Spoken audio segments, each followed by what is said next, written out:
Chanakya IAS academy में आप सभी का स्वागत है। आज हम बात करेंगे डुगोंग कंजर्वेशन रिजर्व के बारे में। भारत का पहला डुगोंग कंजर्वेशन रिजर्व तमिलनाडु में अधिसूचित किया गया है। राज्य सरकार ने हाल ही में देश के पहले डुगोंग कंजर्वेशन रिजर्व की घोषणा की है। यह रिजर्व तमिलनाडु के तटीय क्षेत्र पाक खाड़ी में स्थापित किया गया है। इसकी पहल राज्य सरकार ने सितंबर 2021 में डुगोंग के संरक्षण को लेकर की थी। तमिलनाडु सरकार की यह योजना थी कि इस तरह की पहल से इस समुद्री जीवों के रहन क्षेत्रों को विकसित किया जाएगा और उन्हें संरक्षण प्रदान किया जाएगा। डुगोंग कंजर्वेशन रिजर्व की अगर हम बात करें तो इसे तमिलनाडु के तंजावुर और पुदुकोट्टई जिलों के तटीय क्षेत्रों को शामिल करते हुए पाक खाड़ी में रिजर्व को स्थापित किया गया है। डुगोंग कंजर्वेशन रिजर्व 448 वर्ग किलोमीटर क्षेत्र में फैला हुआ है। इसकी पहल सितंबर 2021 में की गई थी। डुगोंग के बारे में अगर हम बात करें तो डुगोंग सबसे बड़े शाकाहारी समुद्री स्तनधारियों में से एक होते हैं। डुगोंग को सी काऊ यानी कि समुद्री गाय भी कहा जाता है।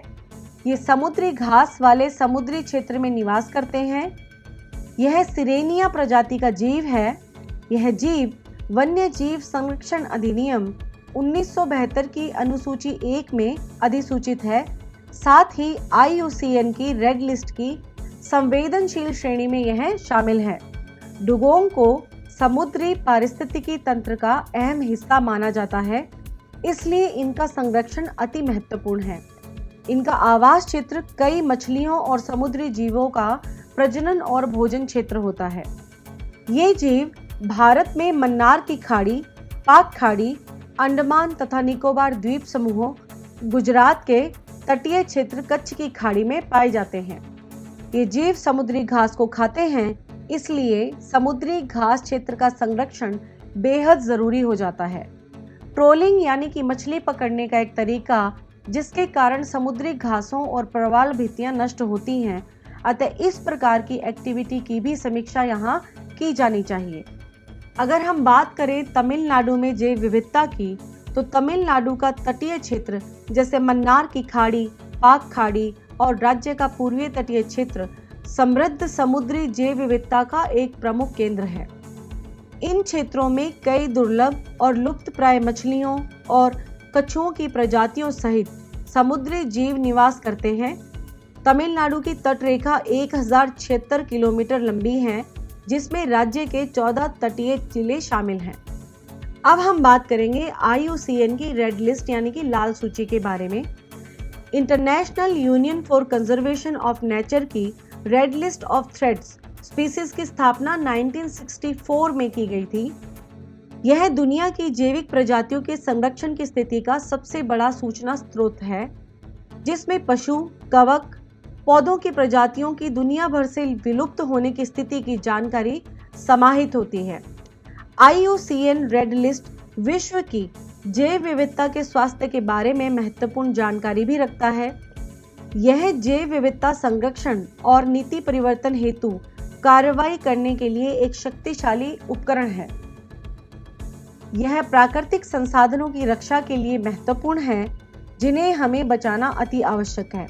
यह सीमा, जनसंख्या, आकार, आवास और पारिस्थितिकी, उपयोग या व्यापार, खतरे और संरक्षण कार्यों के बारे में जानकारी प्रदान करता है, जो आवश्यक संरक्षण निर्णयों के बारे में जरूरी सूचना देने में मदद करता है।